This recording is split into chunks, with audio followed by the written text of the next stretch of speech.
Puji Tuhan, salam sejahtera, haleluya. Bagi kita semua, keluarga besar GPDI LCD Magelang, Bapak Ibu yang dikasihi oleh Tuhan, kita jumpa lagi dalam Renungan 79 hari ini. Kita akan sama-sama menyimak firman Tuhan. Kita akan membuka Alkitab kita di dalam Yeremia pasal 17. Ayat yang sudah tidak asing bagi kita, di dalam Yeremia 17 ayat yang ke-5. Beginilah firman Tuhan, terkutuklah orang yang mengandalkan manusia, yang mengandalkan kekuatannya sendiri, dan yang hatinya menjauh daripada Tuhan. Ya, puji Tuhan. Kalau di hari-hari ini tentu saja kehidupan manusia banyak sekali mengalami yang namanya kesulitan, ya. Tidak hanya satu orang, dua orang, tetapi kita semua mengalami situasi pandemi ini adalah hal yang sama. Lalu di dalam kita menghadapi tekanan, masalah, di tengah-tengah kehidupan yang semakin sulit ini, siapakah yang menjadi andalan kita, saudara? Nah, kita sebagai manusia, kekuatan dan kemampuan kita itu sangatlah terbatas. Dan tidak bisa kita selalu mengandalkan seseorang untuk dapat menolong kita di saat-saat kita mengalami kesulitan. Mereka tidak dapat sewaktu-waktu menolong kita, mendampingi kita, tidak ada selalu bersama-sama dengan kita ketika kita membutuhkan mereka. Nah, karena itu firman Tuhan mengajarkan supaya kita tidak mengandalkan manusia. Saya memberikan tema firman Tuhan hari ini, jangan mengandalkan manusia. Banyak orang, kita mungkin punya orang-orang tertentu yang kita anggap mampu menolong kita. Kita menganggap orang-orang tertentu sanggup untuk meringankan beban kita, atau bisa mengurangi beban berat yang kita alami. Tetapi apa kata firman Tuhan, ya? Bahwa dikatakan oleh firman Tuhan bahwa orang-orang yang mengandalkan manusia itu kehidupannya tidak akan beruntung, ya. Nah, berbicara tentang mengandalkan manusia, menurut pembacaan kita di hari ini adalah ciri-ciri orang yang mengandalkan manusia itu seperti apa, Bapak Ibu? Di ayat yang ke-5, ya, di ayat yang ke-5, di bagian ayat 5 bagian A, dia mengandalkan kekuatannya sendiri.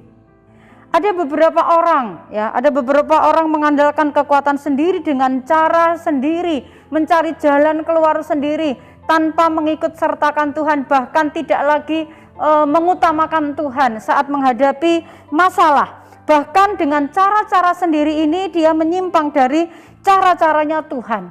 Apa contohnya? Seperti di ayat 1 dan ayat yang kedua. Di sana adalah mereka percaya kepada berhala-berhala. Misalnya Bapak Ibu, ya, ada orang-orang yang mengandalkan, oh aku tahu jalan keluarnya, datang ke Gunung Kawi, atau mungkin datang ke orang pintar, dukun, atau juga mungkin percaya dengan ramalan, percaya dengan nasib, ya. Ada orang-orang pintar yang menyatakan bahwa keberuntungan kita itu ada di mana seperti itu. Tetapi bahwa mengandalkan kekuatan sendiri dengan cara-cara yang menyimpang dari firman Tuhan itu dilarang oleh firman Tuhan. Nah, karena berusaha dengan mencari jalan sendiri, berusaha dengan kekuatan sendiri, maka otomatis tidak menghiraukan Tuhan, tidak mengandalkan Tuhan, sehingga di ayat yang ke-5 bagian B, maka ciri orang yang mengandalkan manusia itu hatinya menjauh daripada Tuhan. Karena hatinya condong kepada kekuatan sendiri, maka secara otomatis hatinya menjauh daripada Tuhan. Tidak lagi mencari Tuhan saat menghadapi masalah, saat menghadapi problema, atau mungkin menghadapi tekanan. Bahkan tekanan, masalah, ujian yang terjadi itu Tuhan izinkan supaya menarik kita mengandalkan Tuhan, untuk kita datang kepada Tuhan. Tetapi seringkali bahwa manusia mencari jalan yang kelihatan oleh mata, mencari jalan keluarnya yang jalan pintas, yang cepat, merasa bahwa pertolongan Tuhan itu lama, seolah-olah tidak ada jawaban dan lain sebagainya. Nah, orang yang mengandalkan manusia atau kekuatan sendiri ketika mengalami masalah, dia tidak langsung mencari Tuhan, tetapi mencari dengan cara-cara yang menyimpang daripada firman Tuhan, sehingga mereka menganggap itu pertolongan yang cepat, itu jalan pintas yang bisa dilaluinya dan segera mendapatkan jawabannya. Tetapi sadarkah kita bahwa seringkali ketika kita bingung mencari pertolongan dengan cara kita, mencari pertolongan dengan akal pikiran kita, kekuatan kita, maka akibatnya kalau kita lihat di dalam ayat yang ke-6, ya di sana ayat yang ke-6 A, B dan C gitu ya. Saya bagi dengan 3 poin bahwa ya akibatnya adalah justru tidak menemukan jalan keluar. Bapak Ibu mungkin pernah mengalami yang namanya ketika hidup di dalam tekanan, masalah bertubi-tubi, kemudian kita berusaha mencari jalan keluar dengan caranya kita, mencari pertolongan ke sana kemari, kita anggap bahwa ada orang yang bisa menolong kita, atau mungkin bahkan dikasih petunjuk kepada hal-hal yang tidak sesuai dengan firman Tuhan, kita ikuti. Karena apa? Demi secepatnya mendapatkan jawaban. Ya, tetapi justru karena hal itulah malah kita sibuk dengan mencari pertolongan, tetapi pada akhirnya justru tidak menemukan jalan keluar. Karena apa? Karena kita sibuk di luar sana, mencari cara, sibuk mencari jalan keluar, tetapi justru tidak menemukan jalan keluar. Ya, di ayat yang ke-6 di sana dikatakan, ia akan seperti semak bulus di padang belantara. Ya, ia tidak akan mengalami datangnya keadaan baik. Di ayat yang ke-6b, tidak akan mengalami hal yang baik. Karena apa? Semakin mencari jalan sendiri, semakin mencari cara-cara dunia, itu akan justru mendatangkan masalah-masalah yang baru. Kita mengabaikan Tuhan, kita tidak mencari cara seperti caranya Tuhan, tetapi mencari cara seperti caranya dunia, mencari jalan keluar orang-orang dunia, itu ternyata malah justru ruwet ya, masalah semakin ruwet ya, semakin ribet, sehingga justru tidak mengalami hal yang baik karena mengabaikan Tuhan. Nah, ini akibat-akibat orang yang mencari atau mengandalkan manusia, mengandalkan dunia atau orang-orang yang ada di sekitar kita. Kemudian di ayat yang ke-6 bagian C adalah di situ ia akan tinggal di tanah angus di padang gurun ya, tanah yang angus gersang ya. Nah, ini mengalami kekeringan. Nah, kekeringan rohani ini bisa terjadi ketika orang-orang sudah tidak lagi mengandalkan Tuhan, dia lebih memilih mengandalkan pikirannya sendiri, kekuatannya sendiri, dan juga mengandalkan kekuatan manusia yang dianggapnya bisa menolong mereka ya. Nah, oleh sebab itu ada sebab akibat dalam segala keputusan dan pilihan-pilihan yang kita ambil saat kita menghadapi masalah, Bapak Ibu.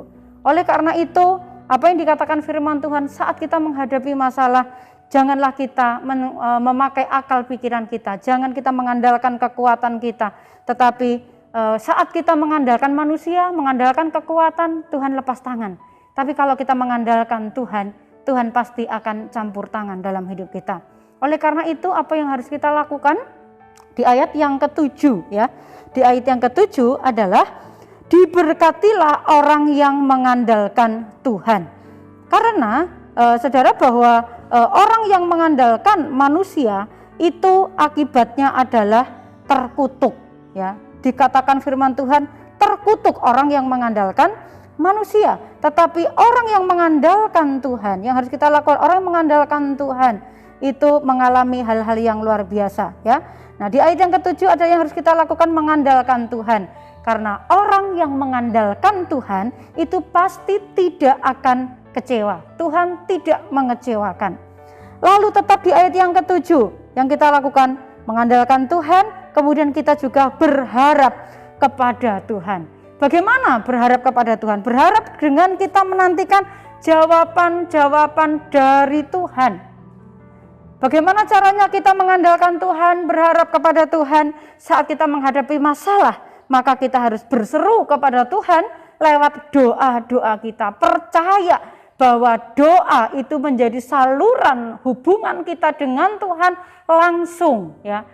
Doa yang kita naikkan langsung ke sorga, di mana Tuhan mendengarkan setiap seruan. Karena firman Tuhan sendiri berkata bahwa berserulah kepadaku ya. Tuhan menginginkan saat kita menghadapi apapun itu, kita berseru kepada Tuhan, Tuhan akan memberikan jawaban. Kemudian kita bisa meminta petunjuk Tuhan dengan membaca dan mendengarkan firman Tuhan. Berbahagialah Bapak Ibu ketika saudara ya, Bapak Ibu semua yang ada di rumah dengan rutin, rajin mendengarkan renungan, karena saat saudara mendengarkan firman, disitulah Tuhan berbicara kepada saudara.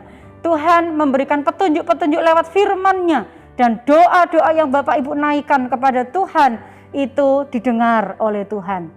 Untuk menantikan jawabannya, menantikan dengan tekun, setia, dan percaya, karena janji daripada Tuhan iya dan amin dan tepat pada waktunya. Orang yang mengandalkan Tuhan, orang yang berharap kepada Tuhan, mereka akan mendapatkan hasil yang baik tentunya. Di ayat yang ke-7, hidupnya diberkati, ya. Diberkatilah orang yang mengandalkan Tuhan, dikatakan. Jadi orang yang mengandalkan Tuhan pasti diberkati.